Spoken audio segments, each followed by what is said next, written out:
12 dreams for the Red Queen under crown of stone. 8 voracious beasts born from 8 restless nights. 4 nails piercing the flesh of the sinner. 1 prayer for the summoned, called by this song. 'Tis perhaps the countdown to oblivion for the once proud city of London. 'Tis perchance her inhabitants' last dance alone to face death and pestilence. Confronted by the eerie and unknown, mortals became desperate for answers. A flock's flight makes for an omen, the falling of a star a dire presage. Turning to priests for interpretation when there was no reason to be found. When religion failed, men turned to science. I saw them build such vain cities, crafting machines made for endless war. New questions flourished as old answers withered. What is darkness but lurking sun?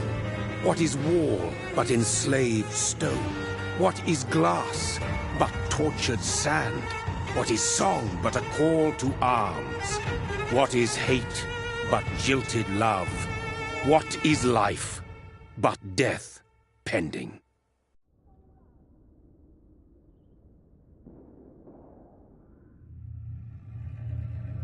Death.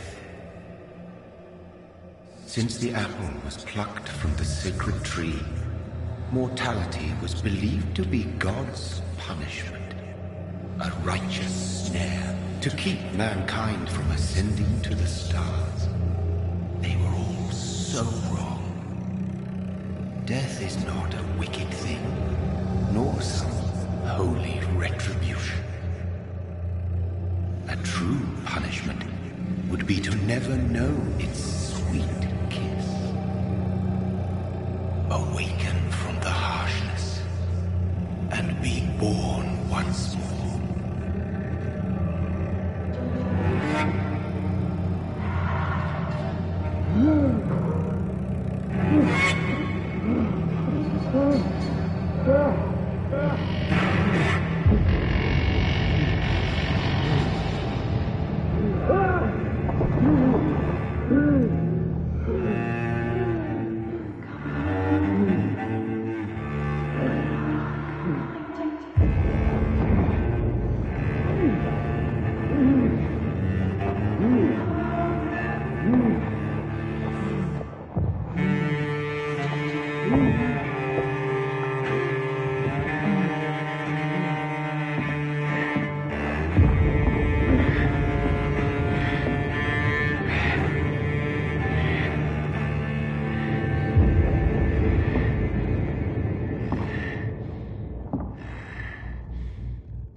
Mary!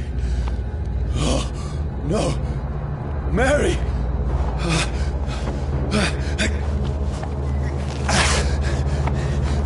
Hold on! Please, hold on! Oh, God. Mary. Mary.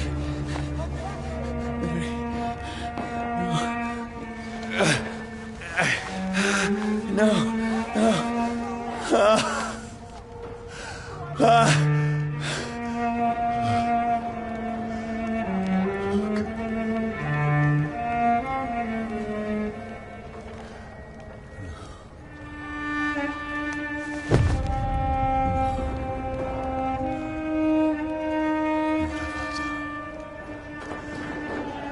This horror. It's a nightmare.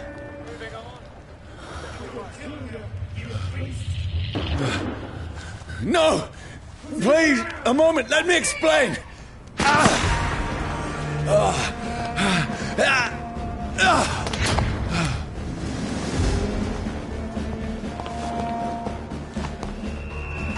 These patrols are after me. No! No! Don't shoot! This is a nightmare. I need to get out of here.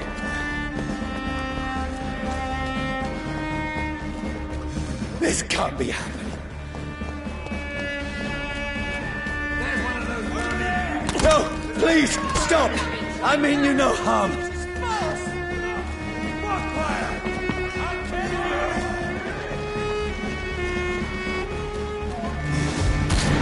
What's going on?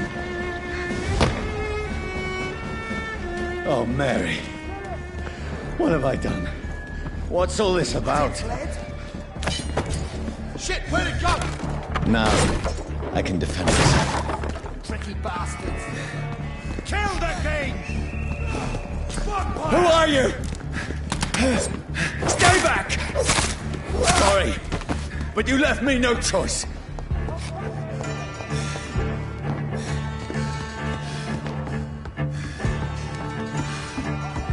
Who are you? Stupid beast! Doesn't like fire, does it? Sorry. Steady, boys! No, please, stop! Who are you? Shit! You'll pay for that! What do you want?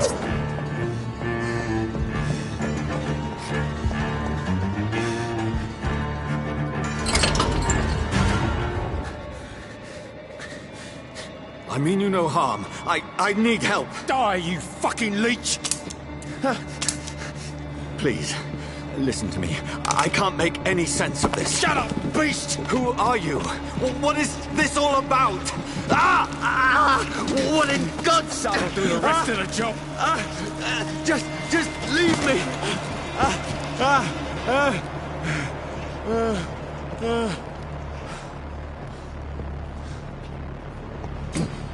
The sun. It feels like it's burning me to the bone. I need to find somewhere to hide. Over there! Right now! One of them. Let me go!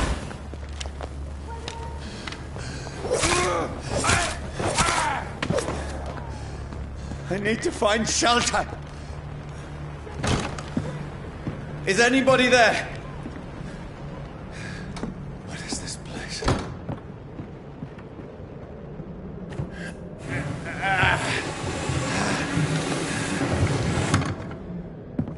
The place seems abandoned. I should be safe enough here.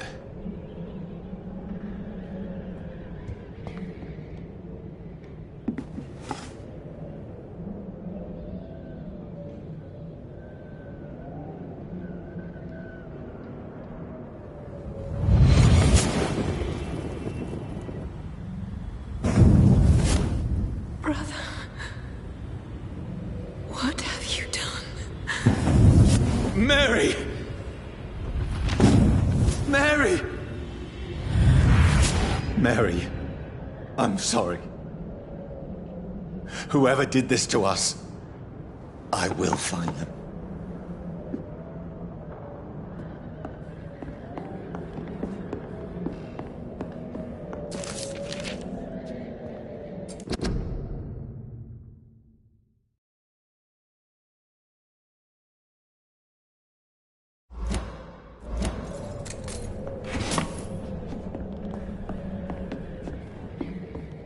The sun is high. I cannot leave now.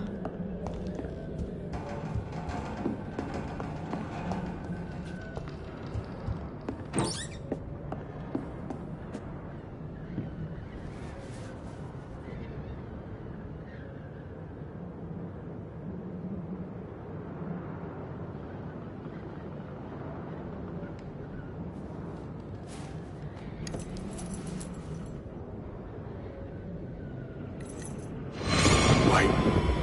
This one's dressed up fancy. Let's run through his pockets. Picking the dead's pockets? Are you serious? I've still a rent to pay. He's got no more responsibilities. What's this? Gold watch. Beautiful it is. We fancy it and share the takings. I suppose we are undertakers. Now, give him an Eve.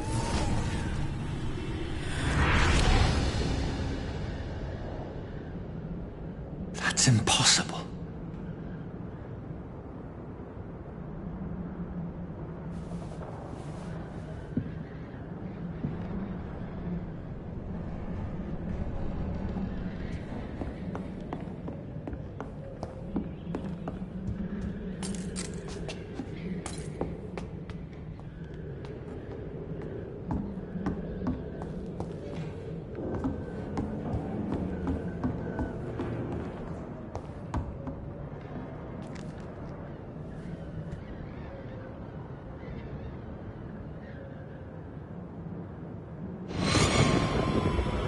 Dreams for the Red Queen that sleeps under crown of stone, that she might linger longer, her eyes as white as gold. Who goes there? A prayer summoned by warrior song. A child born from darkness must the extent of his power. Who's there? Are you referring to me?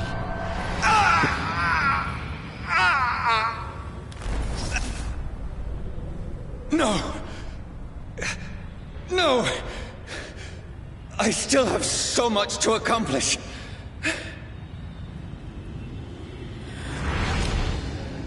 I still have so much left that needs doing.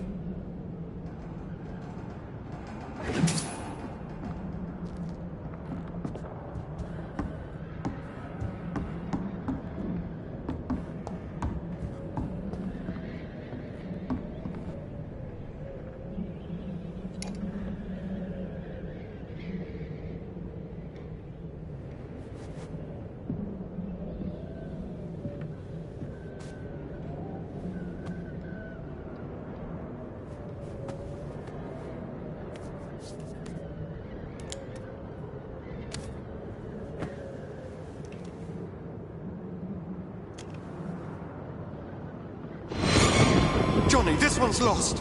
We need to leave. And now! No! There's time. I can save him. That's the enemy coming! The orders are to evacuate the hospital! Done. He'll live. And now what? We fight. Killing is a hell of a lot easier than healing.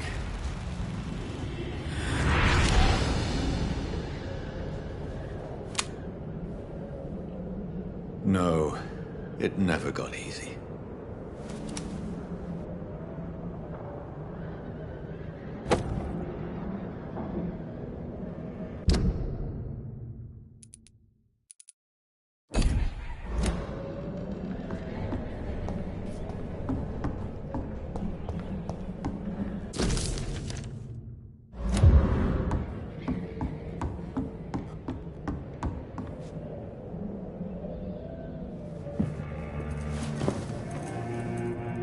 This makes no sense.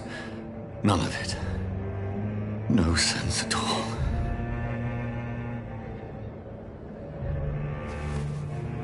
It's a nightmare. That's it.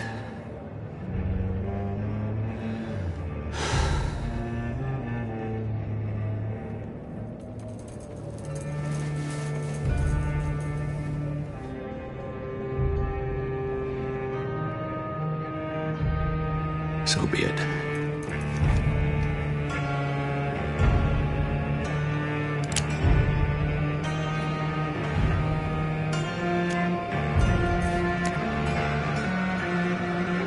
Rational thinking only.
This is absolute madness. I've lost touch with the real. Madness it is, as mad as the moon, contains blood in sunlight into a glowing flesh.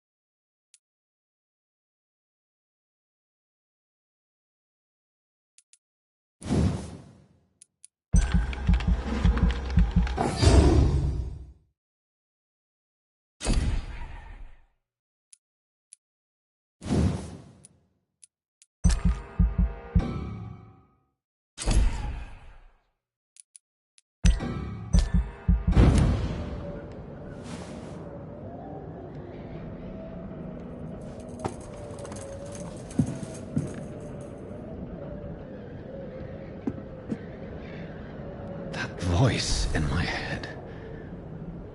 If I'm not mad, then it must belong to the one who made me what I am. I must find him to understand what I have become.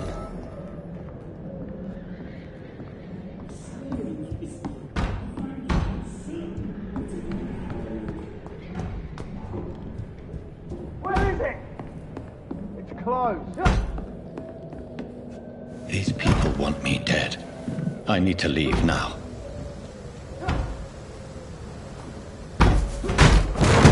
Here's the leech. Here!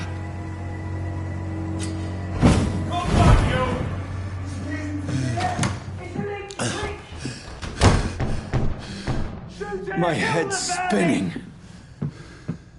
Wait! Come on, you coward! It's locked, all right. Clever fucking beasts!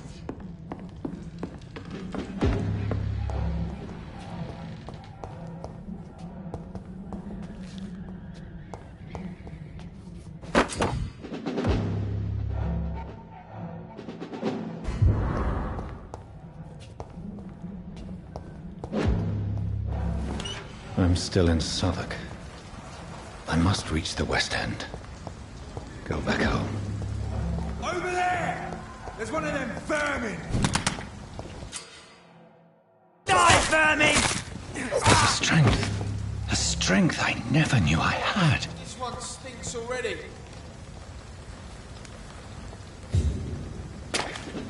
It ain't moving! Get it! This shouldn't be possible.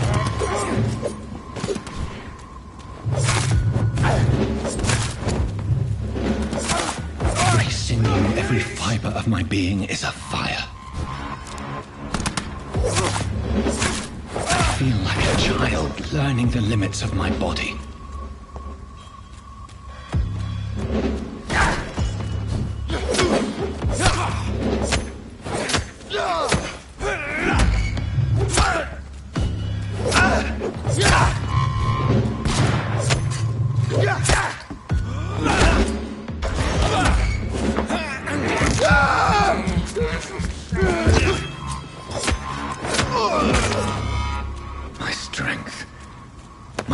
reflexes. I'm not human anymore.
My poor sister.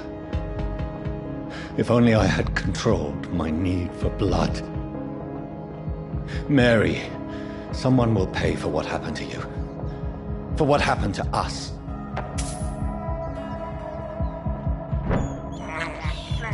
I can't believe I'm doing this. It's locked.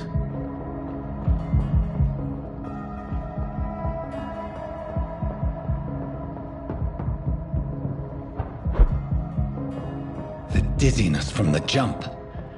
I can now control it.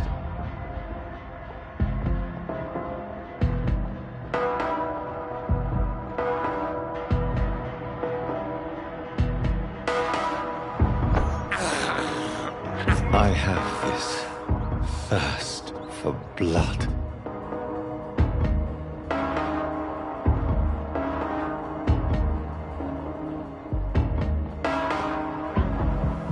What will London have to say to me?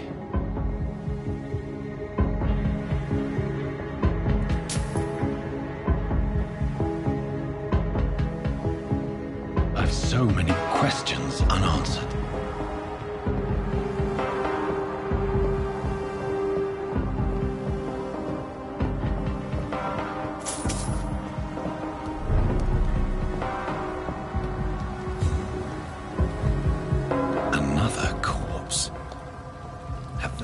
Streets of London become a mausoleum.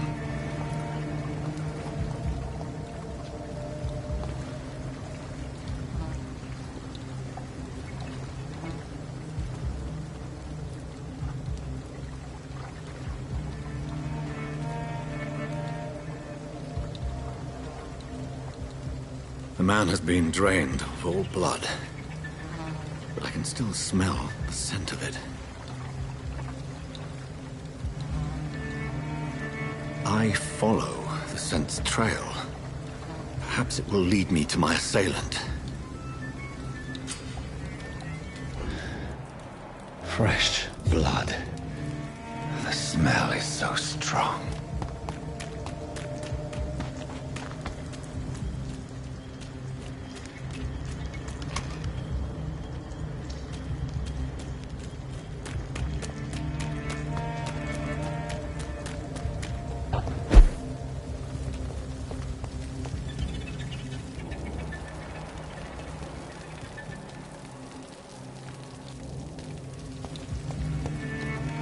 Where has everyone gone?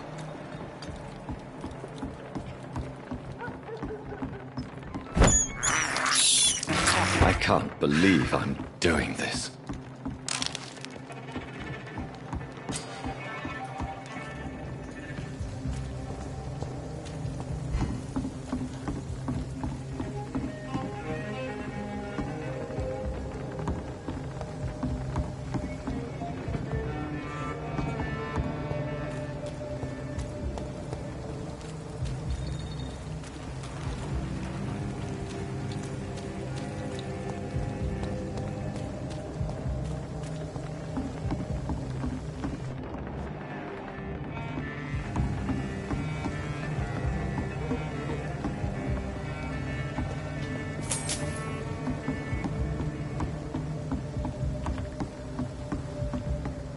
I cannot enter.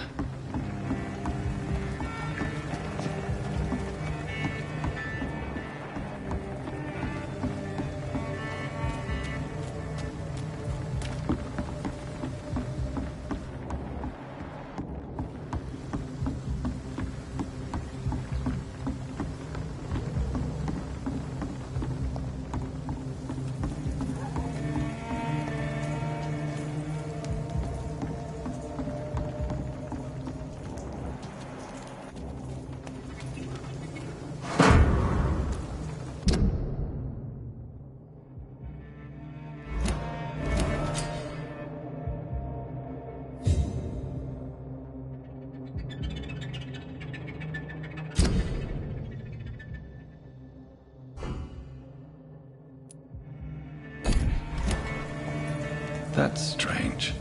The trail is very erratic, as if the killer was drunk or hesitant.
At last, a little life.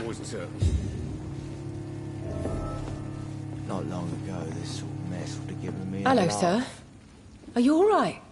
Is there any way I can help you? I don't know. Maybe you could just talk to me. Maybe you prefer to speak with Tom, then. He's more agreeable talking to strangers.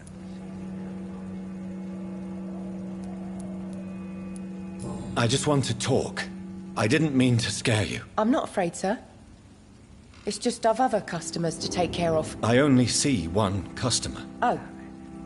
Well, yeah, of course. I mean, I best check on them. What's going on around here? Where is everyone? Too many dead, sir. First the epidemic, and now all these terrible murders. The murders. What can you say about them? Bodies found in the streets every morning. Drained of blood. It's just horrible. Some say the sewer dog is back. The sewer dog? What's that? No one knows. People have always disappeared around these parts. The ancients say it's the sewer dog coming out to feed. But now he's killing in the streets. What have you heard about the epidemic? There's a Spanish flu. Yeah, killed so many last summer. Thought we'd seen the last of it. Dozens dying every week. Are the authorities doing anything? Nothing. There are so many quarantine zones in London now. It's gotten really hard to travel across town. What is this place? This is Tom's bar, the Turquoise Turtle. I'm the barmaid here, Sabrina, if you want to know. Are you always open this late at night? No, it's only since the epidemic started. Tom thought that people may need a safe place to stay. You don't seem to have much business. Where is everybody? Well, most people are sleeping right now. And those that are awake tend to avoid going out. What with the murders and all. I'll leave then. Thank you.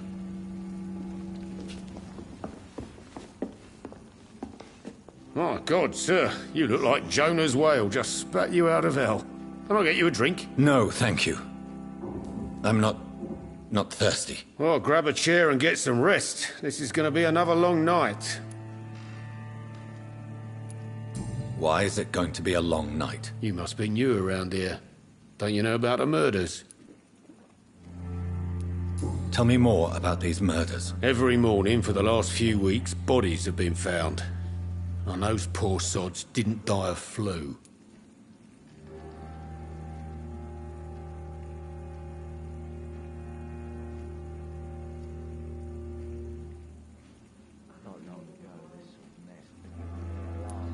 Do the police have any leads on a suspect? Even before the outbreak, coppers never came round here. We're on our own. People die in these parts all the time, and no one cares. Where am I? Where is this place? You're at my bar, sir, the Turquoise Turtle. The last ray of light in this dangerous part of town. Aren't you scared? Scared of what? All the bad shit happens out on the foggy streets. And I never go outside. So you're open all night? Yep. Figured people might need a place to rest in these dark times. I'm looking for someone who might have passed through here recently. Wondered if you might help. It's been quiet tonight. The only other person I've seen went straight up to his room. Thought it was kind of rude, actually. You mean he's still here? Well, yeah. He paid for the entire week. Who is this man? What does he look like? Well, like a gentleman, I guess. Well-dressed, quite polite. A professor or something fancy like that. Always writing, reading notes. How long has he been here? He rented the room a few days ago and didn't say when he'd leave. I need to meet this man. I have questions. Just climb the stairs and knock on the first door. I heard him open his window, so I guess he's still awake. And, Yes? no funny business, you hear me? This is a respectable establishment. Good evening, sir. I wondered if I could ask for your help. Wow, you look like you need a drink. Yes. I apologize for my outfit. It's been a long night. Been there, seen that. Don't worry, things can only get worse.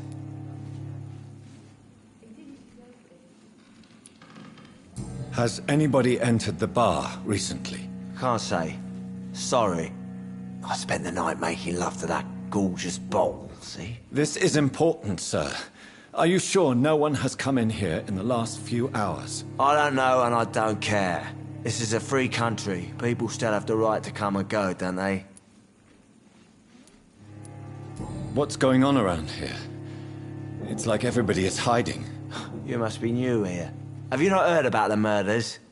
Everybody fears the return of the sewer dog. Who is this sewer dog? It's the local bogeyman. Convenient answer for every crime that happened for decades. You murdered someone, blame the sewer dog, eh? You make it sound like it's a fairy tale. People will always believe in monsters. It's easier than accepting their own darkness. We can all be monsters.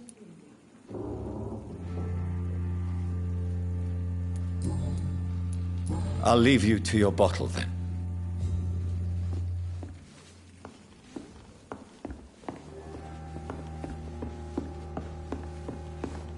I hope I live long enough to see them wet boot boys get what's coming to them. There's gotta be something can be done to get out of this bullshit mess. No?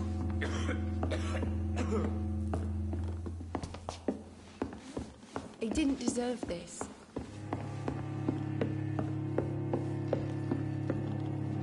This is no place for you. Prewen has several patrols roaming the area. They do not pursue me. But they're looking for vampires, and they're most efficient. They'll not relent until the killer has been identified. I have a common objective, but I require... I think someone is eavesdropping. Are you certain? You might as well come in, whoever you are. Slowly, vampire. Who are you? I mean you no harm. Saith the vampire. Present yourself. I need a word.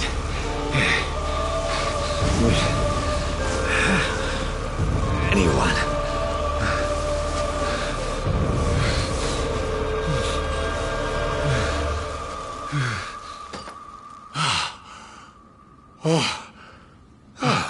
Well, that's something I can do for you.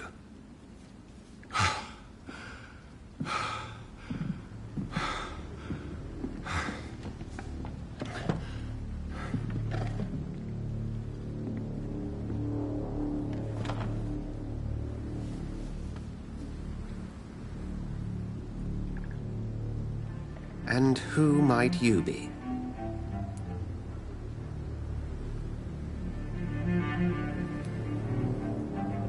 Tell me, who are you? First, tell me what you want. Then I may tell you. That's none of your concern. Sir, you have entered my room in the middle of the night, pale as a corpse and shaking like a tree. So please, indulge me. Someone is molesting people. In fact, killing them. Biting them. The calling card of a vampire. Like you.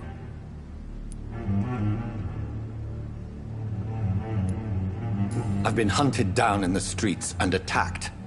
I'm a victim here, too. I believe you. Then if you are not a vampire, who or what are you? Dr. Edgar Swansea of the Brotherhood of St. Paul. I'm performing an independent investigation here in an attempt to understand precisely what is going on. What have you uncovered concerning the murders? It started a few nights ago. Rumors of violent murders. The docs have always been, shall we say, somewhat unsavory. But this is different. How different? A vampire is at work here. Famished. Reckless. It must be brought to ground, and quickly.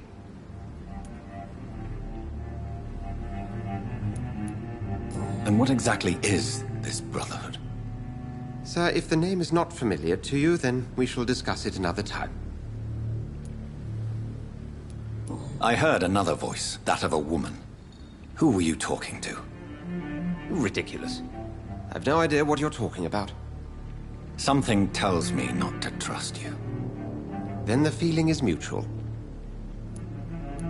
Then help me find the culprit. I may. If you'll first tell me why you opened this door. I followed a trail. The scent of blood from a recent victim. It led me here.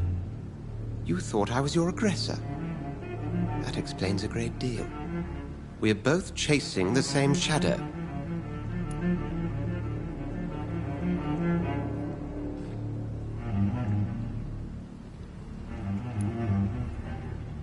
A shadow, indeed. Yet I heard his voice in my head. There was a moment I believed I was mad. You should let me handle this affair. You've no idea what you're up against. No. I will find the monster. He is mine. How will you do any better than I? But then let me ask you this. What are your intentions if you find the killer?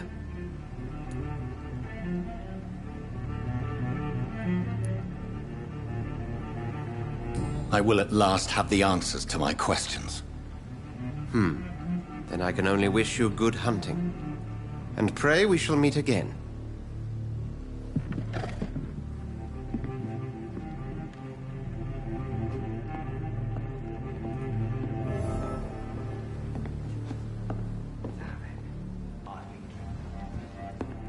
If Swansea is not my attacker, it means somebody else came here tonight. Someone must know something. Not long ago, this sort of mess would have given Evening, me a sir. laugh. Can I help you? I have a few questions for you. Well, if you must. I spoke to Dr. Swansea. He's not the man I'm looking for. Now, I want the truth. The truth? What do you mean? I suspect that someone else was here tonight, and I don't think Tom wants to tell me about it. I'm just the barmaid here, okay? If Tom says you're the only visitor we had, then you're the only visitor we had. I can feel your fear, madam. Please tell me what's going on. It's Will. William Bishop. He came in here earlier tonight and he... Well, I thought he was going to clock someone. What happened tonight? He was dead drunk, as usual. But my God, his eyes. His face. He must have caught something awful. He shouted and cried. It was terrible. Why are you so afraid? I mean, his skin. His hands. I scrubbed every glass and every chair that he touched. God, I hope it's not contagious. Tell me about this William Bishop. Will was a sailor who worked at the cannon factory before he lost that job. A nice bloke, really. He's never been violent. Until tonight. Why keep it a secret? Why not tell me about it? Tom's nothing if not loyal. After Will lost his job, he offered him one ear. They used to be good mates. But recently, well... Will started to get very aggressive. I see. Thank you for your candor. I'll be sure to talk to Tom.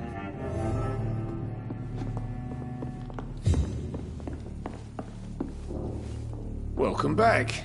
Did you find what you were after? I can't say I have. Are you sure no one else came into your bar before I arrived? Hey, I told you, you were the only other stranger I've had. Tom, talk to me about the visit from your old friend, William. Yes, Will came by tonight, but he's not my friend anymore. Why lie to me if he is not your friend? I didn't lie. I said you were my only unannounced customer, and that's the truth. Who is he? William. Just an old sailor who loves his gin too much. He worked for years at the cannon factory before it closed.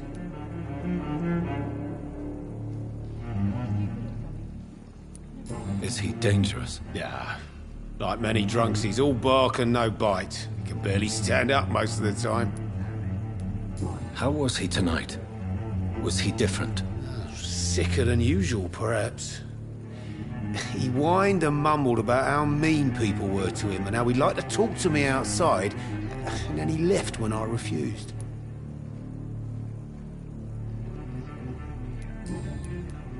I need to find him. It's a matter of urgency. Do you know where he is? You could try his boat. It's up by the North Pier.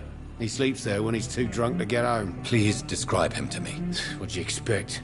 He's a tall, sick bastard with a bad rash and torn old clothes. William used to be strong. Now he's a mess. Thank you, Tom. If you see him, tell him I don't want him back here unless he cleans up his act, okay? Been to India. Not long ago, this mess would have given me a laugh. Poor Jack. He didn't deserve this. I will get to the bottom of this intrigue. What's been done to me, to this city.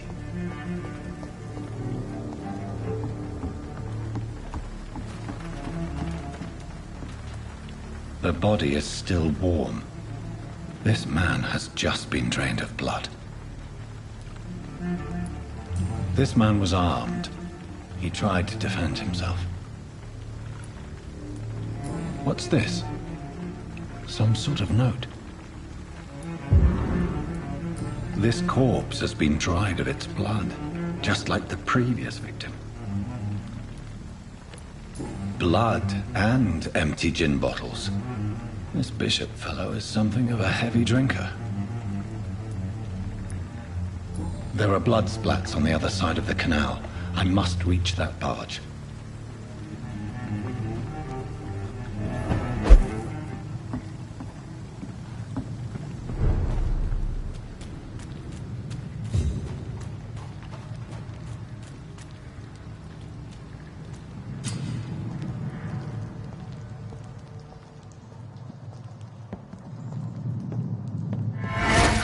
Over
It's locked.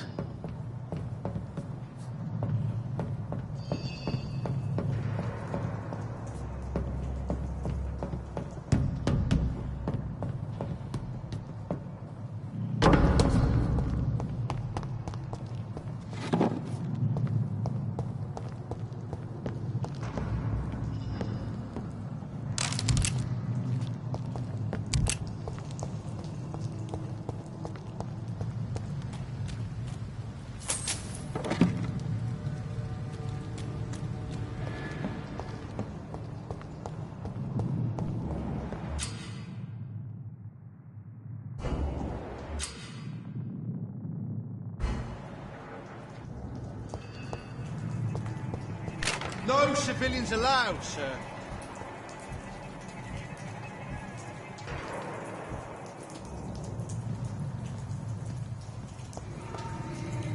I'm cold. Stupid beast!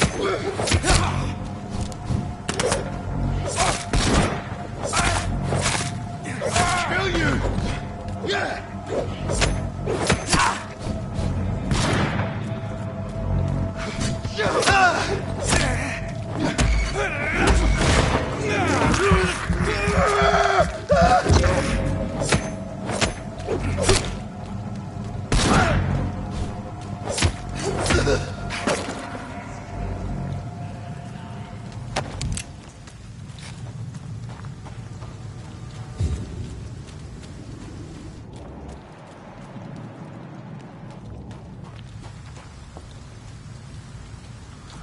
That's this nest of them cleaned out. Stop! Right now!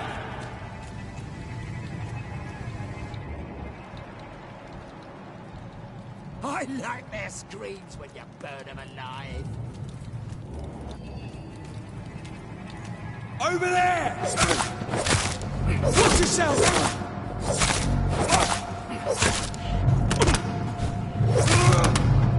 Over there! There's one of them vermin!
Fresh blood.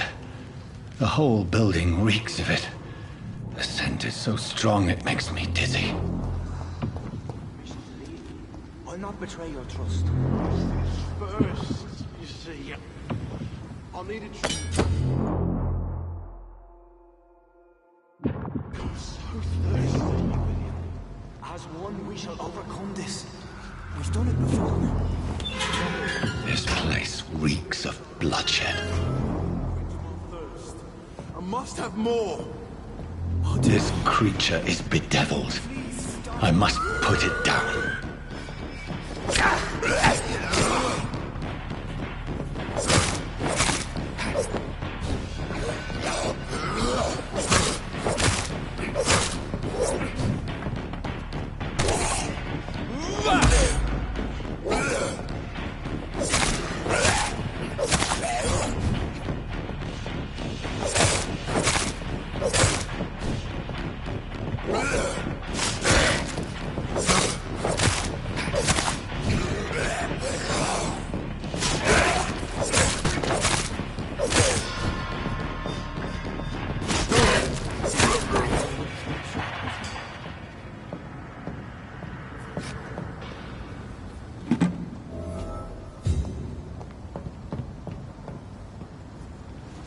William was an honorable man. I could have saved him. Mr. Hampton, are you in there? I knew him well, another lost soul, a kindred spirit. Sir, listen to the sound of my voice. I'm a doctor. You're suffering from shock. I must return to my flock. They'll stray without me.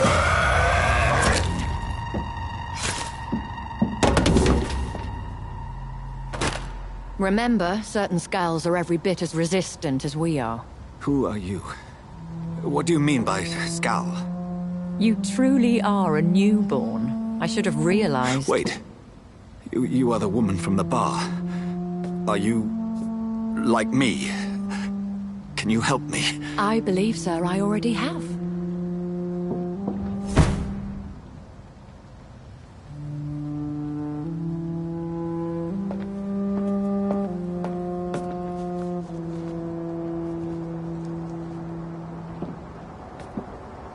By George and the Saints, you've solved the mystery of these terrible murders. Patience, good fellows, I've come to offer help. Just give me a moment to secure my boat. We can leave this awful place. William was not the evil man they claimed. He was just taken by the thirst. He needed his drink. This man requires medical attention. We'll see he gets to the nearest hospital. No, please, I must tend to my fold. My flock needs me. There, sir. Go with the good Dr. Swansea. He's resourceful, and I'm sure he'll take good care of you. You'd best come as well. The sun is soon to rise, and you'll need a place to rest. I just need a moment. If I can learn something about what has happened to William, I'll be a step closer to understanding what happened to me.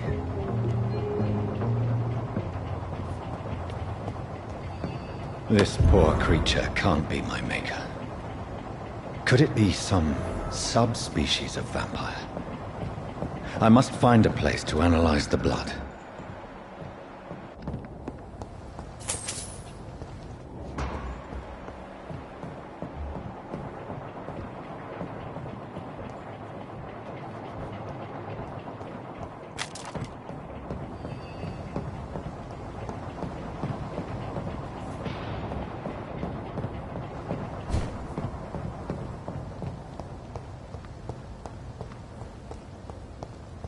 I cannot enter.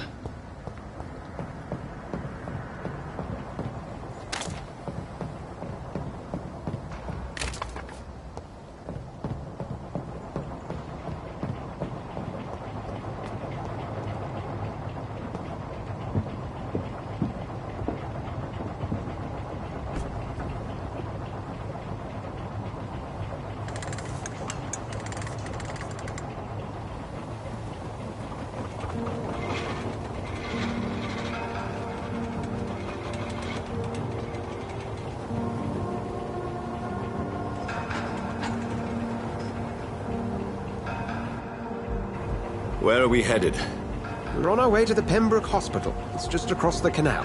They'll have a bed for poor Mr. Hampton.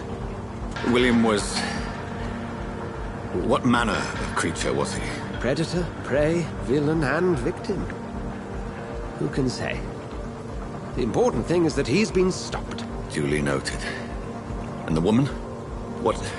Who is she? What woman? Oh, don't play me for a fool.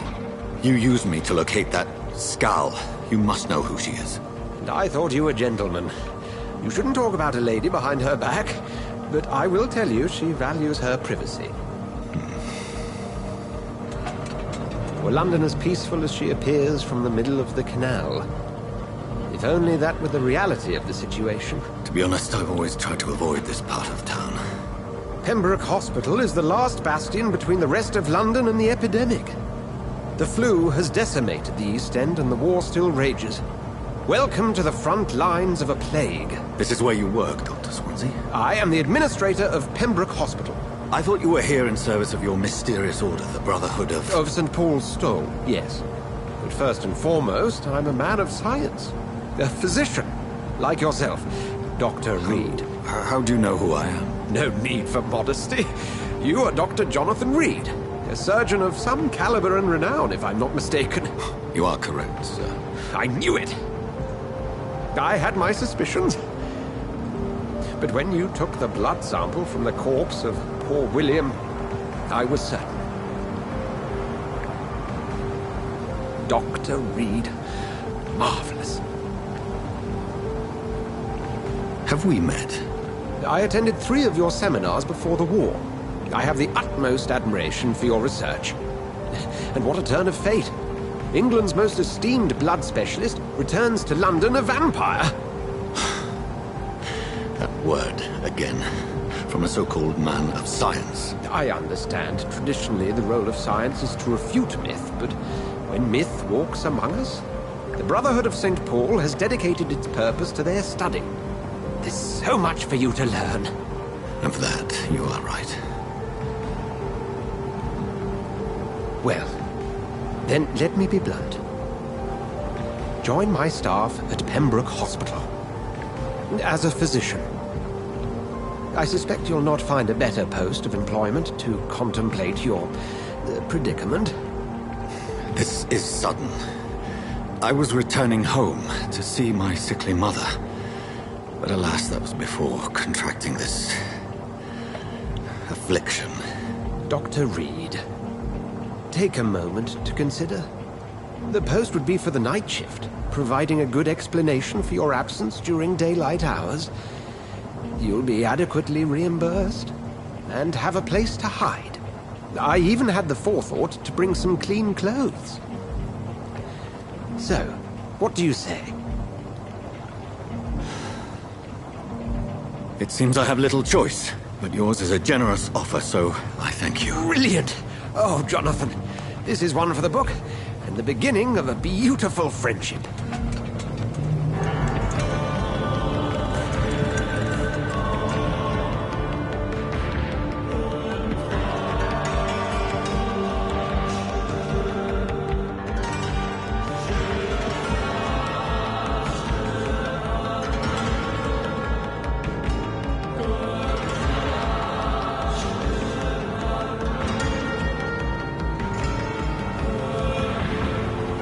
Dr. Swansea, thank goodness. I was beginning to be concerned. Worry no more, Nurse Crane, for I bring good news. Oh, Doctor, what a night. We lost 2 more patients. Nurse Scow said she couldn't take it anymore and resigned. Yes, well, I'll make a new rota in the morning. In the meantime, find a good bed for Mr. Hampton. Be sure to pay attention to his needs. Of course, Doctor. Oh, and Dorothy? Yes, Doctor? Dr. Reed here has just returned from the front. He served King and Country and will be joining us here at Pembroke. We're very lucky to have gained a surgeon of his talent, and one so experienced in blood transfusions. That is good news indeed, Doctor. Oh, yes.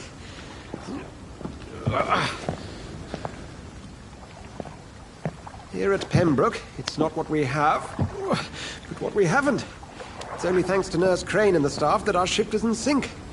If you have any questions, just ask her. Duly noted. Thank you. Your assistance is required, Dr. Swansea, immediately. Welcome aboard, Jonathan. We'll catch up after my rounds. Coming, Nurse Crane. I'm coming.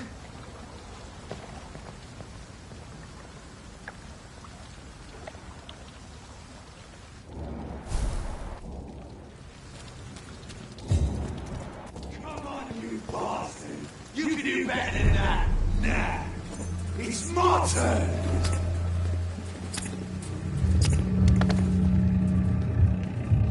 Rotten or pristine, each heart contains the seed of life. Drink at this river, dry it all.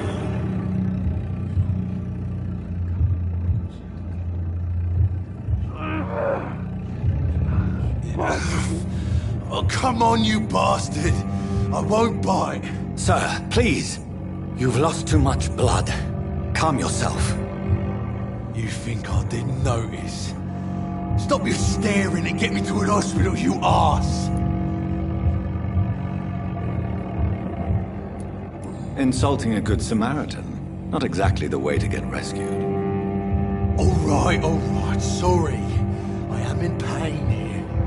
My guts are spilling out onto the street and you're yabbering on. Yes. That's a very nasty wound you've got there. Take my word, I am a doctor. Dr. Jonathan Reed. Name's Clay Cox. I'd appreciate you helping me to a better place, Doc. Follow me, Mr. Cox. Let me assist you to that better place.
Bring this fading light into the shadows.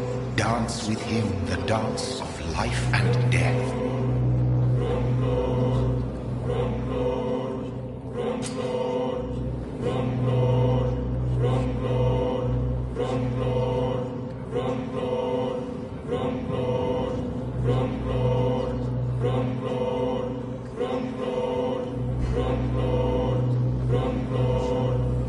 No more. Not tonight. Not like this. I will not take another life.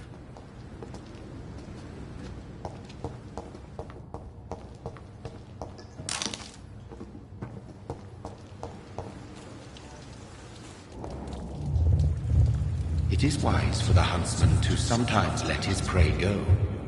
But no famished hunter can run for long.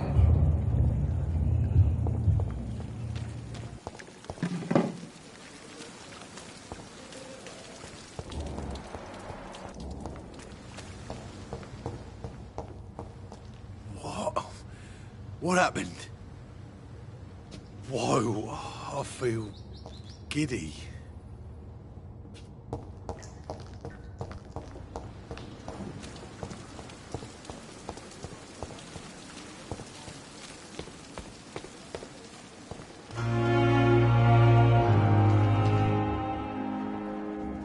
Hurry up. Doctor, where have you been? I've little time to play hide and seek with new staff members, no matter how illustrious they may be. I found a wounded man by the docks. He answers to the name of Clay Cox. He requires urgent medical attention. Already making the rounds? That's the Pembroke spirit. I'll ask our porter, Milton, to bring him back immediately. Thank you, nurse. What can I do for you? Dr. Swansea insisted we provide you a quiet office. You'll find it on the second floor with your name on the door. Thank you. Nurse Crane, isn't it? Yes, Dorothy Crane. Welcome to Pembroke Hospital, Dr. Reed. Your office has been prepared.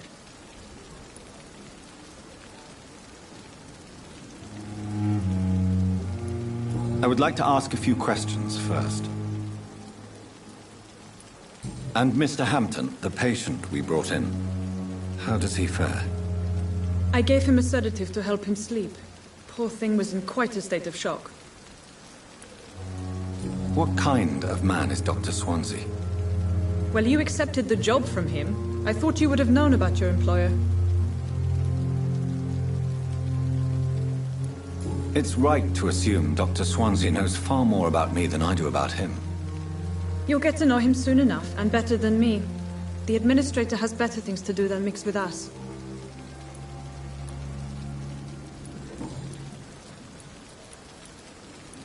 Thank you, Nurse Crane.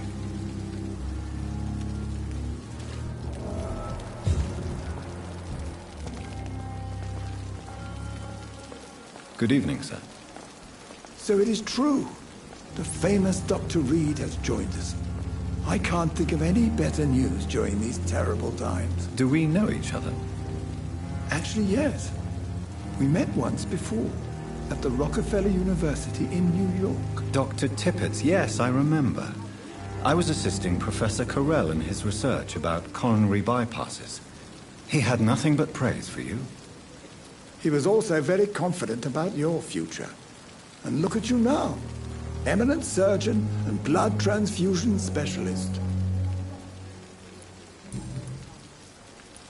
What is the Pembroke Hospital situation? And please, speak freely. This hospital is not exactly the best of London. I'm sure you are used to working in a better environment.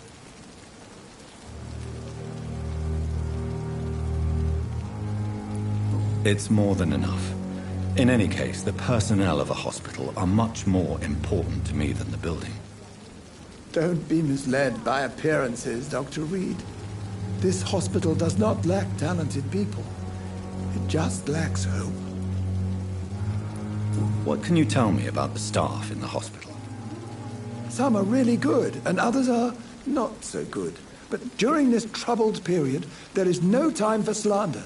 I prefer to focus on the positive character traits. Tell me more about cherished people, then. Nurse Brannigan is a pearl. She is the most helpful and dedicated nurse I've ever worked with. A clever and cheerful woman. You really seem to admire her skills. I'll go even further. If she was a man, she would be a damn fine practitioner. Any opinion about the management? I don't always agree with Dr. Swansea's reserve, but I must admit he does all he can to keep this facility running during this crisis. Ah, yes, the burden of command. I was fed up with this concept while serving as a medical officer. Don't get me wrong. Swansea's a good administrator. I just wish he would get out of his office now and again.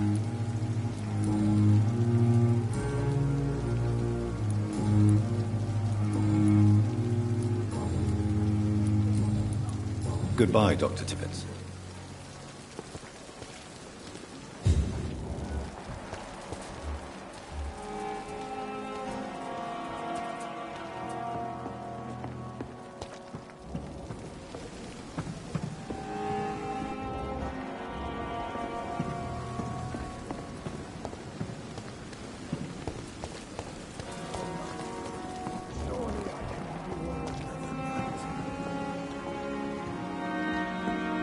Good evening, nurse.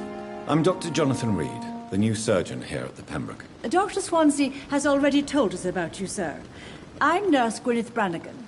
Welcome to the Pembroke Hospital. Did he really? It's a good thing I wasn't hoping to keep a low profile. All members of staff have already read about your new blood transfusion technique. Dr. Swansea made sure of that. I see. Well, I'm a little surprised, but I suppose I'll just have to deal with this unexpected notoriety. You must know, blood transfusions are Dr. Swansea's primary subject of research. He is convinced it is the future. How are things here? Not good, to say the least. We're struggling against an invisible enemy, more lethal than any bullet from a gun. It's hard, Doctor. An invisible enemy? Quite a poetic term for a disease, especially from a nurse. Sorry, Doctor. These last few weeks have been exhausting. We could all do with a good night's sleep. Do you think this hospital can survive the epidemic? We are all volunteers here, and we're trying to hold fast, but how do we beat an invisible killer? Some nurses have already resigned. I'm not familiar with all the staff yet. Perhaps you could help me. Brilliant professionals, most of them. Dr. Swansea has a gift for recruiting talent. Most of them? Is there a problem I should know about, nurse? It would be inappropriate for me to speak ill of a colleague.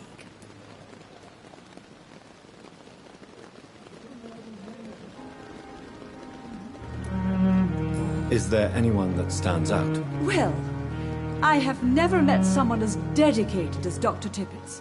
He should be a standard for us all here. If only he were younger. Why should his age be a problem? I guess it's fair to say he's always pushing himself to the limits. He just doesn't know when to stop and get some rest. Nurse Brannigan, if you do know something, please tell me. Anything you say will be held in confidence. No. I may disagree with some conduct, but in the end, everybody is doing their best.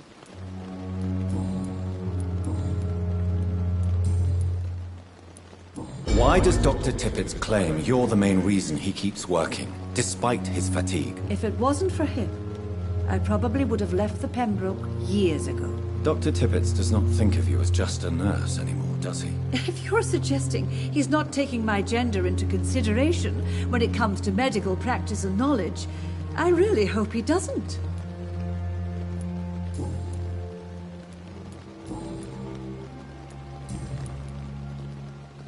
Goodbye, nurse.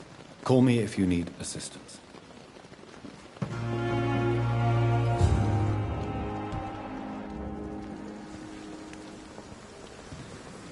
Another night with the glorious battalion of Pembroke. Good evening, sir. I'm Dr. Jonathan Reed. I'm new here. I've already heard about you, Dr. Reed. I'm Milton Hooks, the ambulance driver for this shithole of a hospital. That's quite a blunt introduction, Mr. Hooks. You can call me Milton. I like to speak my mind, Dr. Reed. Perk of the job. Don't judge me, and I won't judge you. I'm not sure I understand what you're talking about. Well, I'm no doctor, but I'm pretty sure a gun can't be used as a surgical instrument. You have a keen eye. I learned to shoot during the war, and have carried one ever since. Old habits die hard. No need to explain, Dr. Reed. And if you ever need a better gun, remember, I may have something for you. How is the situation around here? You want to hear the situation is all right? It's fucking awful. We lack everything, and it's getting worse every day. Are you really smuggling weapons through the hospital? And why not? I've already been attacked by patients, you know. And by gang members willing to steal my money. But you're not defending yourself. You're selling guns to civilians. You keep people alive your own way, Doctor. I offer them another way to protect their health. So what do you do exactly in this hospital? Apart from smuggling guns, I mean. I've been an ambulance driver since... too long, I guess. I bring sick people here night and day. It's a dirty job, but I get it done. Most of the time. Since you're on the front line, how is the sanitary situation in this vicinity? It's a complete disaster. It's even getting dangerous to enter some streets or buildings. Even the locals attack you. It sounds like things have been a bit rough recently. What's happened? Yesterday I got attacked by the patient I was bringing here. I escaped through the hospital's garden, but I lost my wallet when I was running. You left an infected patient outside the hospital? That's incredibly dangerous. Go there yourself if you want, but be careful, Doctor. I'd rather not bring your dead body back.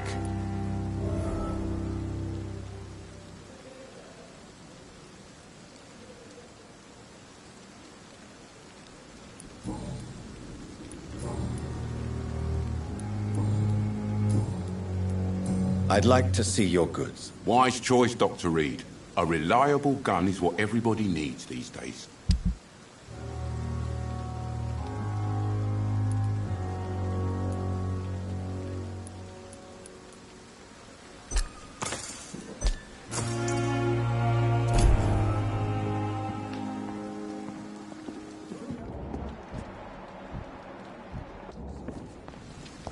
Dr. Swansea is right. This place seems perfect to conduct my research.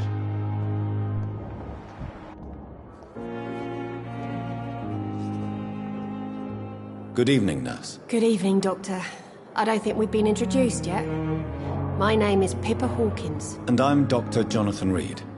Dr. Swansea has recently offered me a position in this hospital. Well, it's a euphemism that your help will be appreciated, Doctor.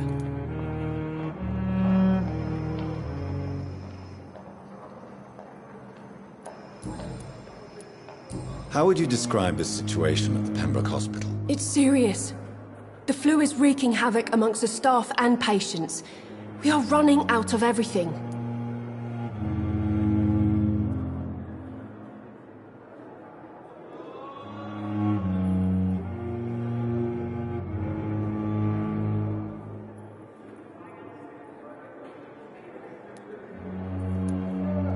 Nurse Hawkins, the Spanish flu won't last forever.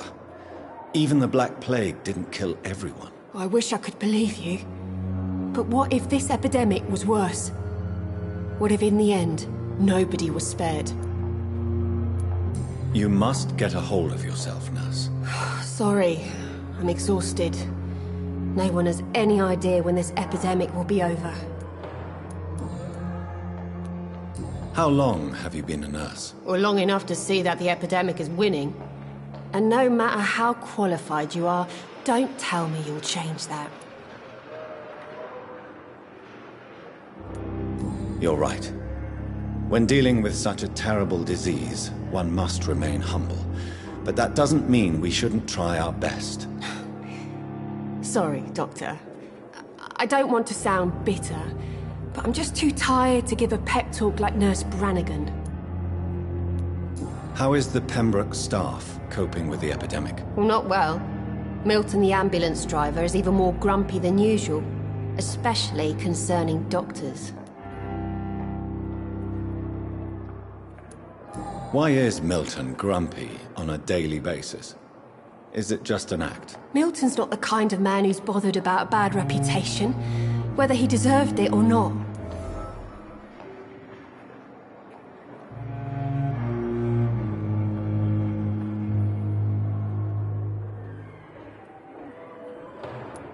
Why does Milton dislike doctors? I don't know. Just ask him. But be warned, Milton is not the chatty type.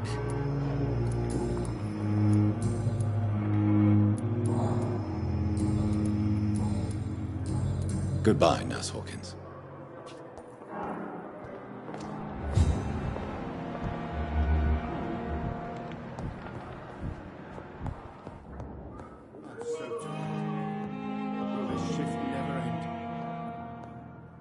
What can I do for you, Doctor?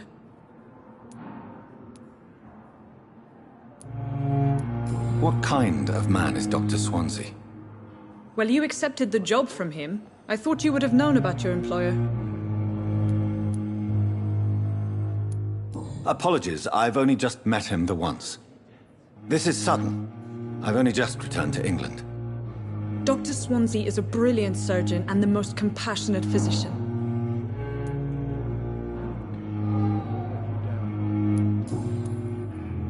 Thank you, Nurse Crane.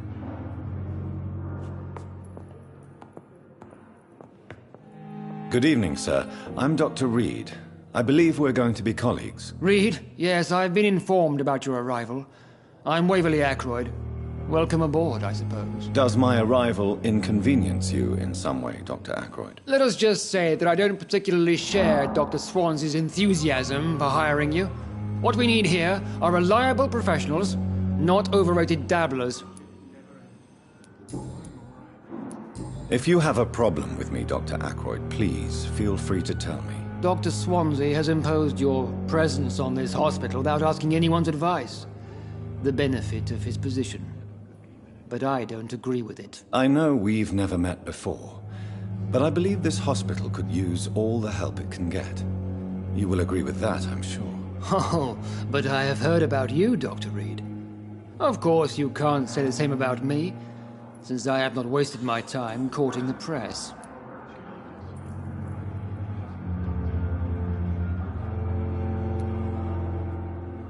Aren't you too old for such jealousy? It really won't do you any good, you know. Don't be ridiculous, Dr. Reed. A simple glance is enough for me to know you have nothing for me to envy. Since your tenure in this hospital is longer than mine, perhaps you can tell me more about this place. Let's just say I'm tired of the carelessness around me. I have always respected the skills of Dr. Swansea, but over time his enthusiasm has become displaced. Carelessness? Exactly what are you talking about? We're here to save lives. The people who trust us are not volunteering for experimentation. They're here to be healed. I don't intend to run any radical experiments, Doctor. Even if I, as any good practitioner should, express an interest in pushing the boundaries of medical research. Modern medical methods were created through audacity and ego. But there are rules in our line of work, and they're here to protect our patients.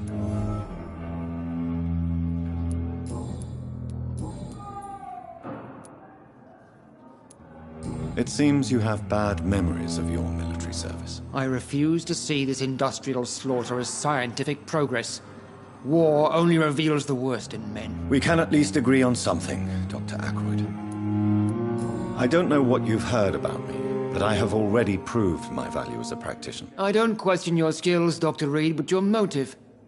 Is it money, fame, or are you truly dedicated? And what exactly is that supposed to mean? I served in the war just like you.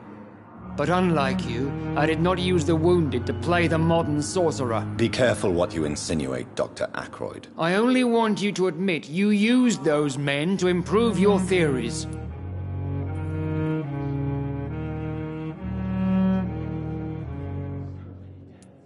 This is ridiculous. My blood transfusion technique saved many lives, and you know it. You see? That is exactly what I hate about people like you. You avoid this kind of accusation instead of facing reality.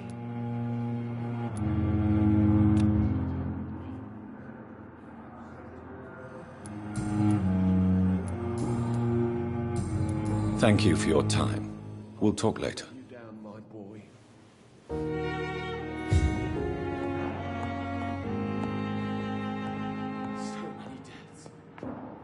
Good evening. I'm Dr. Reed. Can I help at all? No. Really? Why are you here, then? I don't want to talk. My throat hurts too much. I suppose that this pain is the reason you're here. Is someone taking care of you? Yes. And no. Could you at least tell me your name, sir? Mortimer. Mortimer Goswick. How painful is your throat, Mr. Goswick? So painful I'd rather not talk at all, Doctor. I'll let you get some rest, then. Good evening, sir. Doctor, what a blundering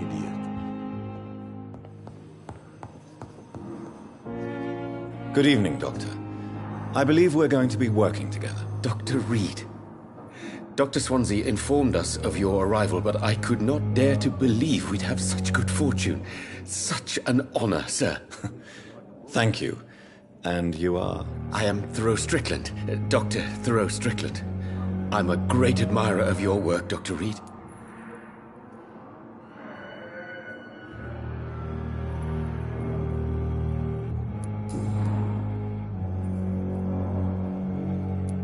Please, could you tell me something about yourself? I'm a great admirer of your work concerning blood transfusion, Dr. Reed. I run my own experiments. I'm convinced it's the future.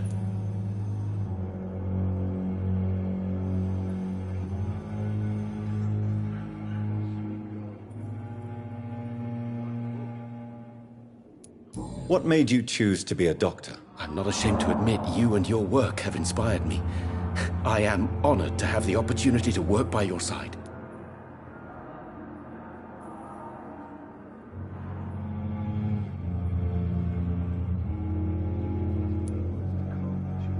It's always a pleasure to share scientific and medical knowledge with someone eager to learn. I'll be glad to help you if I can.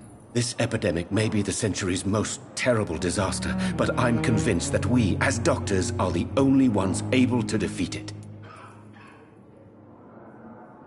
I based my technique on my mentor's research. He helped me perfect my method.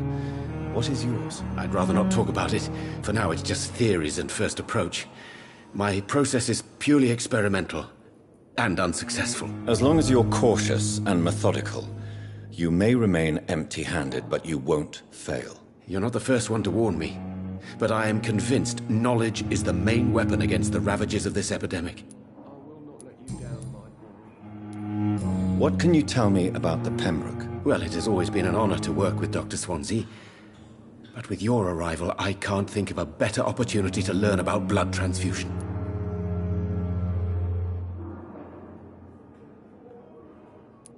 You seem quite optimistic. It's a rare and precious attitude in these difficult times. I'm convinced that this epidemic is a test of endurance and dedication for us men of science. Questions remain about our capacity to resolve the situation. True. Last summer, during the first wave of the epidemic, I used to joke with Milton about the extra work. We're not smiling now. Do you need help with anything in particular? Well, yes, maybe. I'm waiting for a batch of products I ordered for my personal research, yet my supplier seems to have vanished. Do you want me to play the errand boy for you? Oh no, Dr. Reed. But if you went personally to his shop, what with your reputation and all, he wouldn't dare to refuse the products I need. I see. Well, give me the address, for I may pass by if I have time. What do you think of Dr. Ackroyd's aversion to modern medical methods? It's a shame he's so narrow-minded. Dr. Swansea taught me that science is about exploring uncharted territory. I'm convinced that's true. With the influenza and all that's going on, you should put your differences aside, don't you think? Why is it so difficult to work together? I believe that if Dr. Ackroyd had been the one to discover the transfusion process, he would be the first to recommend its use. So you believe it's just a question of jealousy and pride? Dr. Ackroyd is as proud as he is blinded by his obsolete concept of medical science.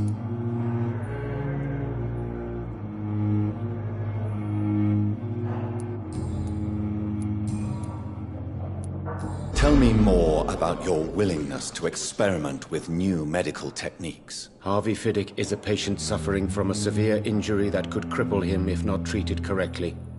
I'm convinced your blood transfusion technique could help him. What is it you really want? To save him, or to prove your point? Fair question. I want nothing but to save my patient, Dr. Reed. Especially since I know Mr. Fiddick's story.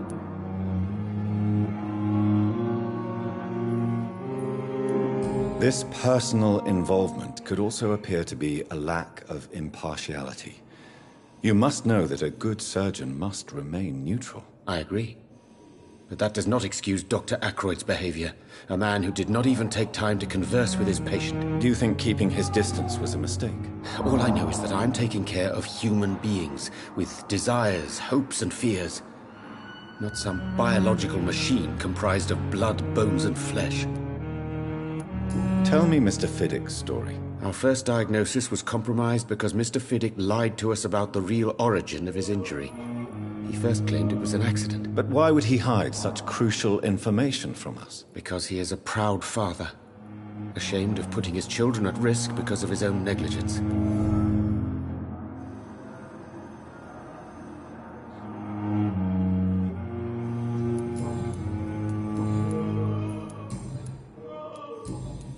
Goodbye, Dr. Strickland.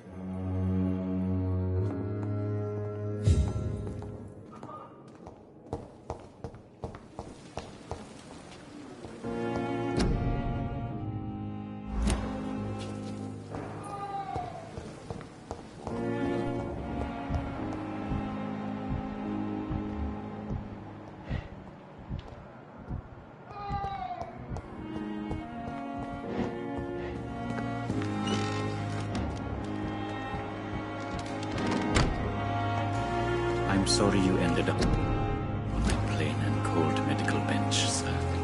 I understand you must be very angry about this unfair situation. I managed to arrange to have you buried in the same mass grave as your wife. I hope that might help.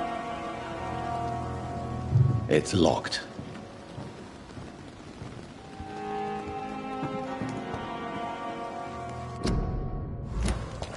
It's locked, all right.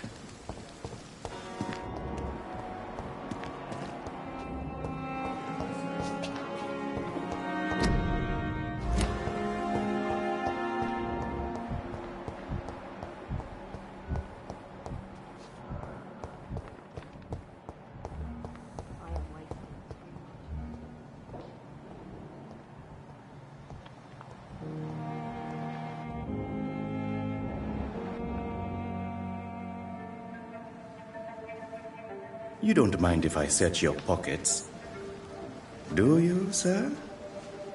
You won't need any of these anyway. I'm not stealing from you, mister. I'm only redistributing your belongings to people who need them more than you.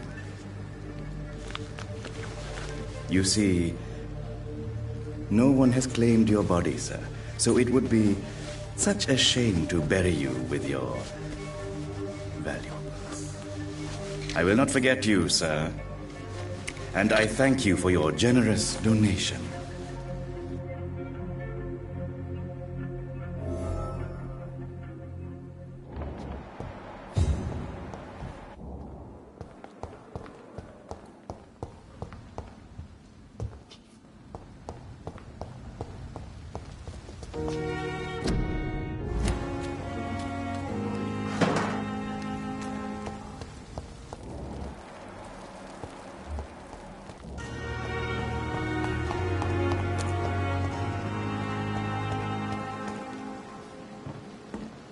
Good evening. I'm Dr. Reed. Always a pleasure to meet a colleague, sir. Especially when he was supposedly dead. A colleague? Are you a doctor too? Not anymore, sir. I used to be Dr. Rakesh Chadana. Now, I'm just Mr. Chadana, pawnbroker and humble guardian of this morgue. What do you mean, you used to be a doctor? Was your license revoked? No, sir. It is just that I like to be precise. I run a little pawn shop while taking care of the dead. But I used to be a real doctor. Do you work here alone? Yes, very easy work, sir. All I have to do is watch a few bodies. The situation was very different when the main morgue was still open.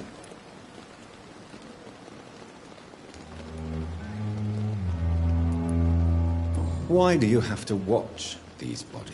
Because these poor fellows have no names. We keep them in case someone comes looking for the missing. Sadly, very rarely happens. Why close the hospital's main morgue? It was for sanitary reasons after the beginning of the epidemic. Cadavers had to be moved to the nearest mass grave. Are you afraid or uneasy being surrounded by so many corpses? Why should I? These bodies are empty vessels. Flesh left to decay. Poof. No soul anymore. All gone. An interesting point of view. And quite an exotic one, too.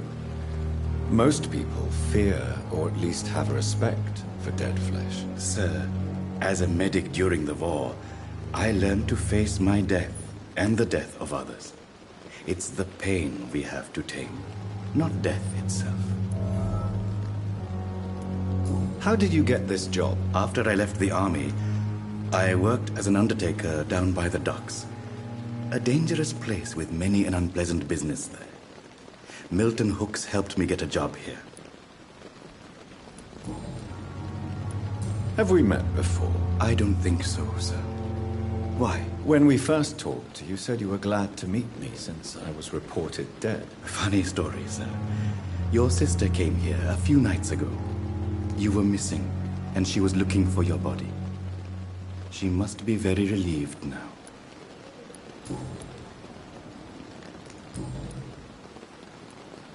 A pawnbroker? I expect you get all types of people here. Yes, sir. All kind of people. For I sell all kind of goods. Who comes here to trade with you? It's very unhygienic, even unsafe. Diseases can spread. For the customers, for the hospital. I'm very cautious, sir. I've been a doctor, remember? And all my clients are good people. In fact, I think I only know good people. What kind of goods? With the quarantine, it's not always easy to buy things. So I trade, I exchange. Some people sell, some others buy. I like to help.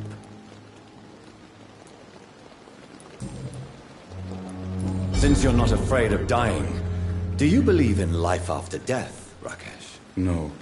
I believe we must do all the good we can while alive. For our time is short, and the obstacles are endless. Do you think you would enjoy immortality as a concept? I don't think so. Don't mistake me.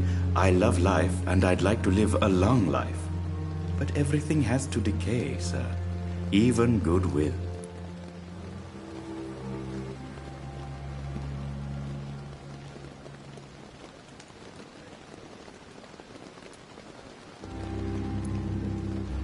So you're ready to die?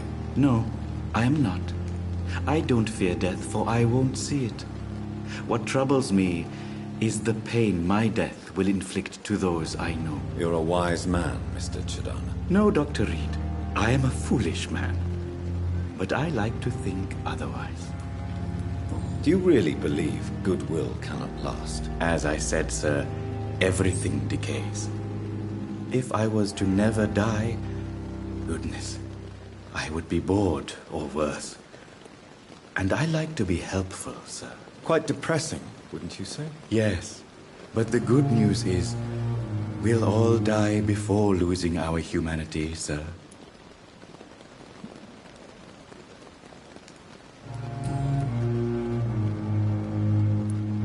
How dare you steal from the dead, Rakesh?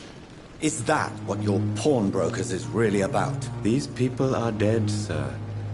What they possessed could be useful for the living. And I'm sure they would agree if they could speak.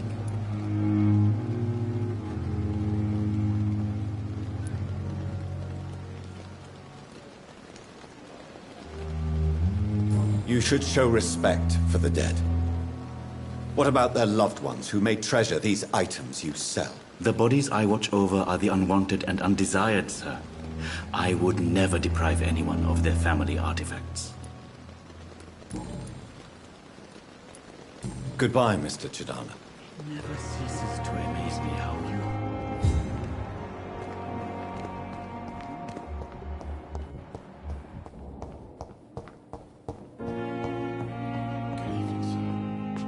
Good evening, sir.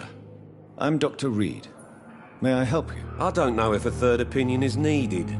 Your colleagues are already arguing about my condition. I see. Would you mind telling me more about your situation? I'm Harvey Fiddick. All I want is to get me bloody arm fixed properly.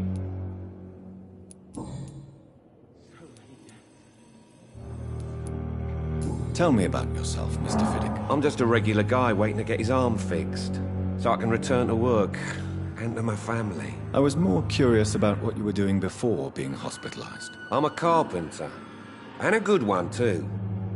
But that means I need both arms to feed my family, Dr. Reed. Are you satisfied with your treatment here? Well, it's clear that I've chosen a bad time to be injured. Forgive my bluntness, but you seem overwhelmed by cases of the flu. I won't lie to you about it. I'm afraid we are. Are you sure you don't want to operate yourself, Dr. Reed? I have the feeling you're very capable. And your colleagues seem to think so too. In other circumstances, you would be right. But for now, I don't think I can take on the responsibility. My apologies. Tell me about the doctors who are arguing about your case. Strickland and Aykroyd. They both want the best for me, but there's a lot of pride there. Doctors are no different from carpenters, it seems. What do you mean? I often had professional arguments with rivals on a building site. Difference is I disagreed about wooden nails, not flesh and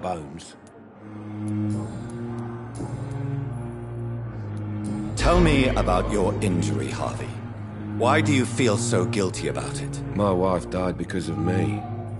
And now I may lose everything because I've been careless enough to hurt myself. What an arsehole.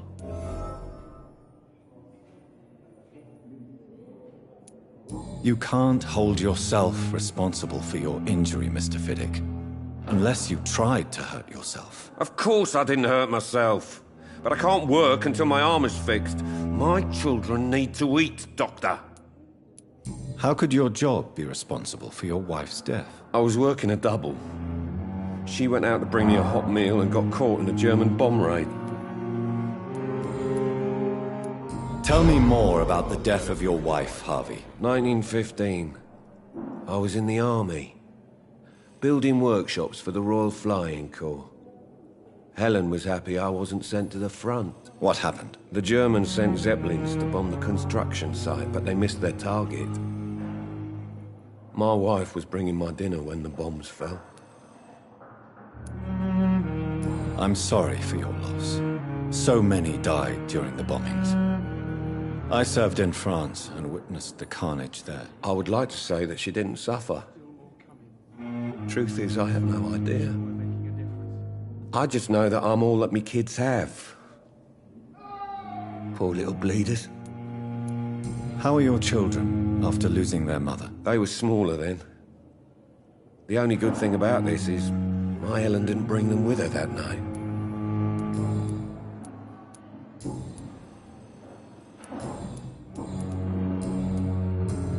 Goodbye for now, Mr. Fiddick. I'll see you later.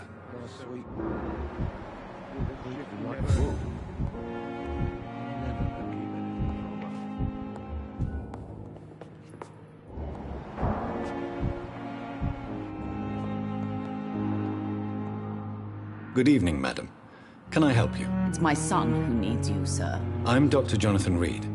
How can I help your son? I'm Beatrice Goswick, mother of Mortimer Goswick. Could you check on him, please, Dr. Reed? I've heard much of your talents as a physician. What can you tell me about yourself, Mrs. Goswick? Not much to say. Just take care of my Mortimer and I'll cover all the expenses. That's all that matters. May I ask if you have an occupation, Mrs. Goswick? I'm a teacher by profession. I teach young women who are more ambitious about their futures than their families. Are you really that rich? Most of the patients here are of a more humble origin, if I may say so. Yes, thanks to my husband. May he rest in peace. I can cover any needed medical expenses. What do you think of your reception here? Any complaints? I have had the uttermost reservations about this hospital since we arrived. But we had no other choice, considering the state of emergency. Is there something in particular that's bothering you? Some of the staff were not especially welcoming. I suspect they're not accustomed to dealing with patients of such social standing. Tell me more about your arrival at the Pembroke Hospital. What gave you such a bad first impression? The ambulance driver was quite rude, for a start. And that nurse, Miss Hawkins, seems to have quite a dubious attitude. What do you mean? She managed to secure a bed for my son despite the epidemic. It was a relief, but it wasn't cheap. She charged you for a bed? Yes, and I paid without question, considering the urgency of the situation. I share your concern, Mrs. Goswick. Be sure that I'll talk to the people involved. I don't expect compensation, Dr. Reed. But I'm aware such behavior would not be tolerated in other hospitals.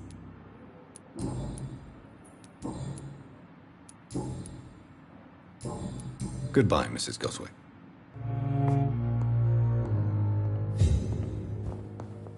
You always knew the words to calm each other.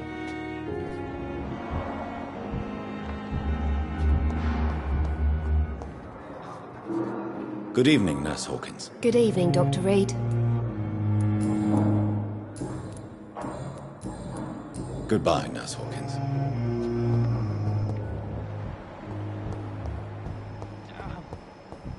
The pain. It's here again.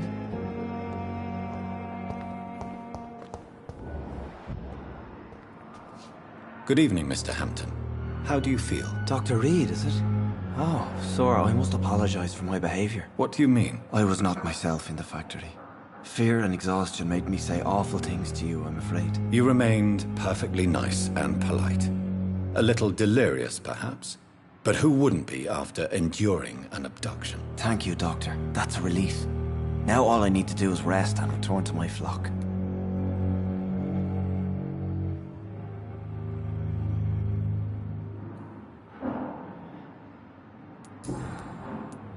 How did you end up in William Bishop's den? I had received alarming news about his recent behavior.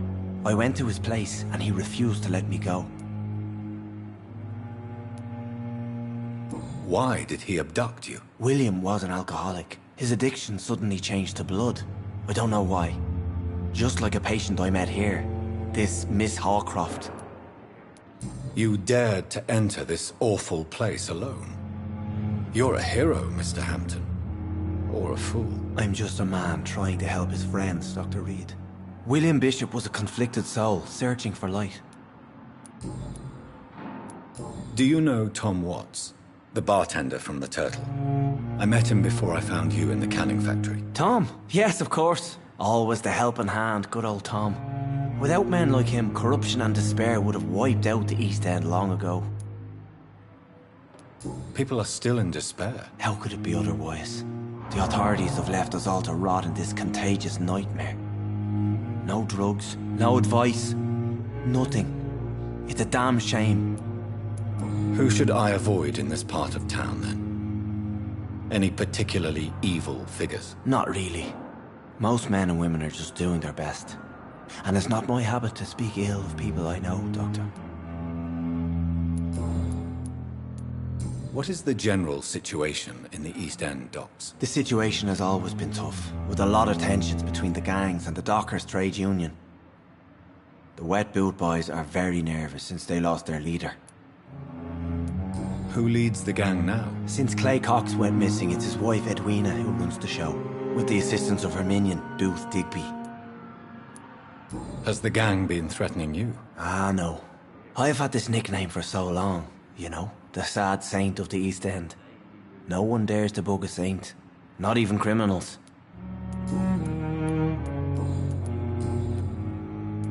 What do you do for a living, Mr. Hampton? I can't help but notice the cross around your neck. I manage a night asylum for the poor and homeless of the docks, and I try to guide the lost and hesitant on the right path to our Lord. Are you a priest, Mr. Hampton? A deacon, maybe? Not at all, Doctor. I'm just a man of faith, willing to preach the good word. Why didn't you use your cross against William Bishop? To repel him somehow? That's a very strange question, Doctor. A cross is no magical token, if that's what you were trying to say. Not mine, anyway.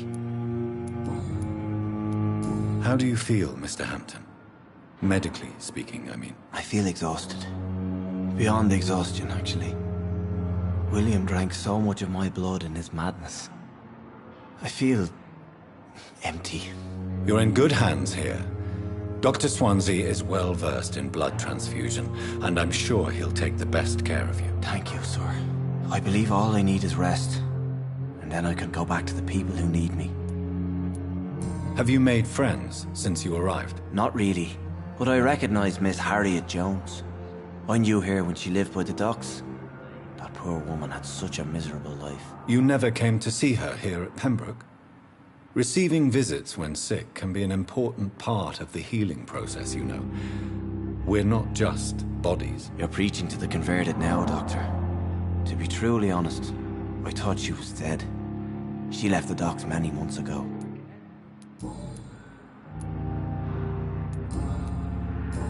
Goodbye, Mr. Hampton. We'll talk again later.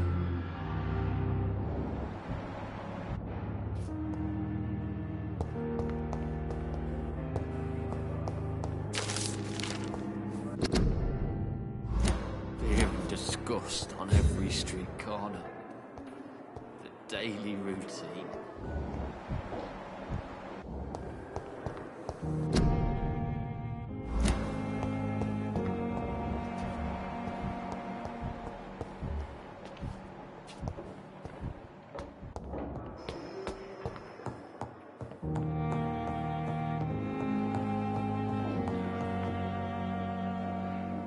Not now.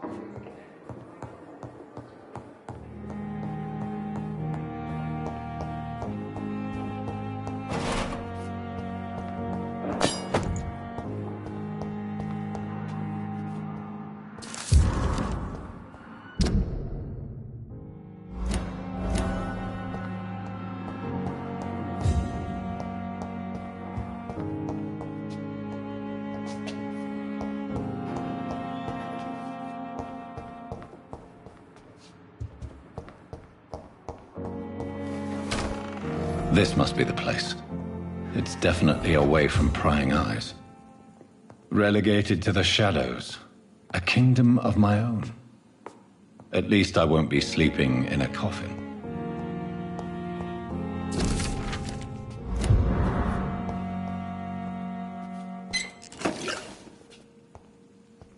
The flower's dying. It needs water.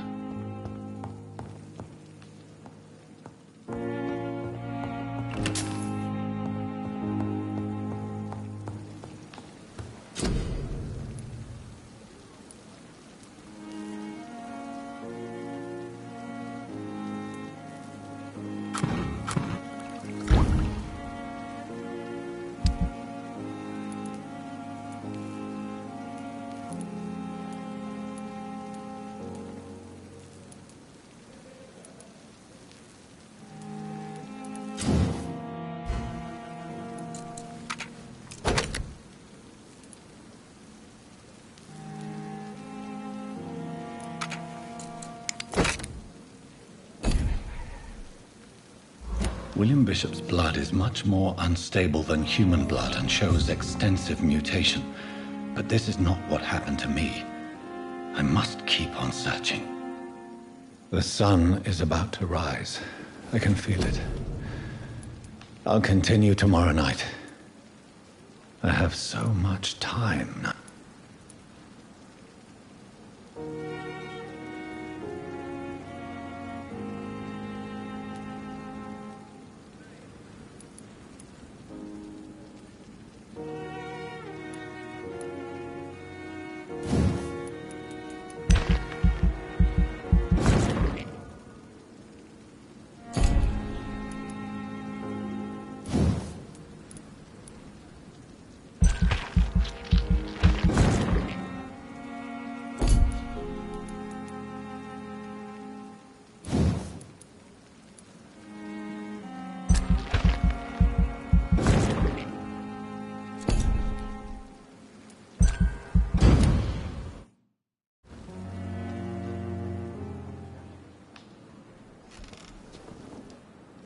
If I'm to stay here until my research is complete, I'd better learn to hide my true nature from the mortals. But what about my thirst for blood?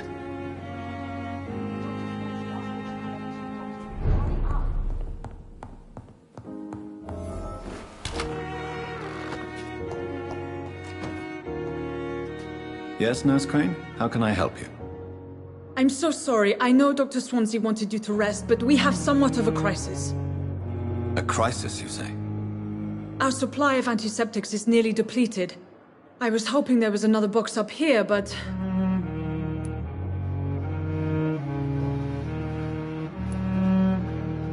What type of hospital are you running? No antiseptics? You have been away too long, Doctor. With the war and now this epidemic, supplies have been running scarce for months now. I may have a solution. In France, during the war, drugs shortage was a daily problem, and we had to use our wits to overcome the shortages. However do you mean? If combined correctly, certain household chemical products can be used in a pinch instead. Now, where's the hospital storeroom? The storeroom? Fat chance. This is the Pembroke, and space is luxury we don't have. Everything used to be stored in the old morgue. Perhaps I should look there first. Where is this morgue? It's the large building behind the hospital. You'll need to go in the back door because it's been sealed off for sanitary reasons. Take this key. It opens a small back entrance at the end of a narrow street. The abandoned morgue behind the hospital. A small door at the end of a narrow street. On my way then. Thank you, nurse.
Good evening, Mr. Cox. Dr. Reed. Still working at night, I see. I like that. And why is that? People who don't sleep at night always seem more alive to me. More interesting, one way or another. Do you ever think about that poor fellow I saw you push in the water? The wound he gave me will make sure I don't forget him. It still fucking hurts. Boss had cut me good. That man was determined to murder you. You almost died. What a surprise. The first time I met him, he nearly shit himself. Fucking coward. I guess revenge gives you balls. What did he want? Revenge? I recently had to kill his brother. Poor arsehole thought it would be easy to return the favour. Only the strongest survive, then? Survival at all costs. Is that all you think about? I'm the toughest bastard you'll ever meet, Dr. Reed. And I don't give a fuck what you think of me.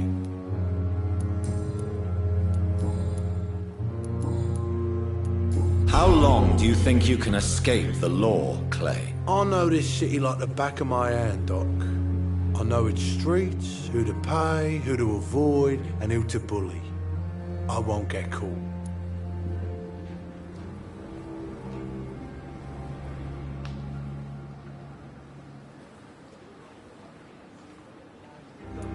We can't escape the consequences of our actions. The past catches up with us in the end. I ain't afraid of death.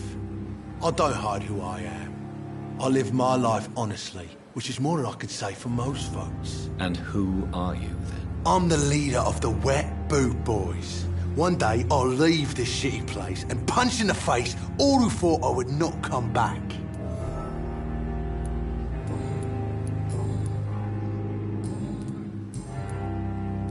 How is your hospitalization going, Mr. Cox? This is a shitty place with shitty staff. But as long as I'm treated all right, I'll be fine. What's wrong with the Pembroke staff? That bastard you sent to bring me here, Milton. I thought he was going to break all my bones before I reached my bed. I see. Any other smart comments? The nurses aren't too ugly. Especially that foxy one, Nurse Crane. Pretty brunette, tough attitude. Like that. What's wrong with the hospital? Come on, Dr. Reed. The place is a dump. Smelly, sad, and dirty. But you're alive thanks to the efforts and dedication of the staff here, aren't you? What are you expecting, a medal? I thought that saving lives was just part of the job. Must be an unsatisfactory profession at this time, I'm sure.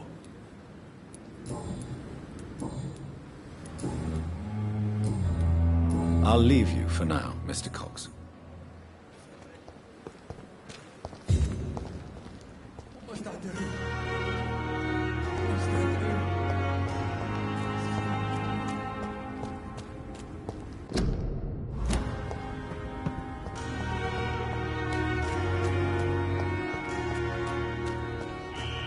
Scowl voices in the garden. I should investigate. If they were to find somebody...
So, Mr. Hooks and Nurse Hawkins are an item.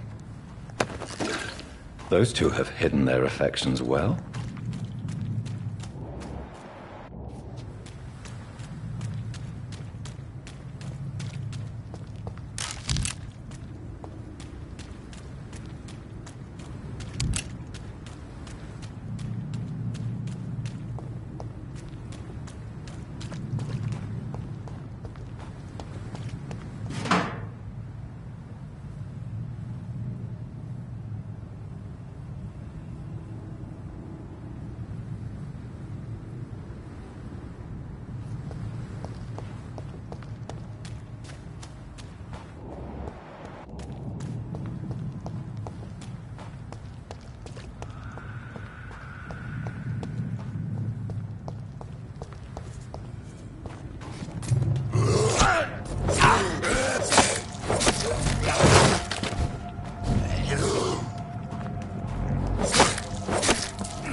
I cannot enter.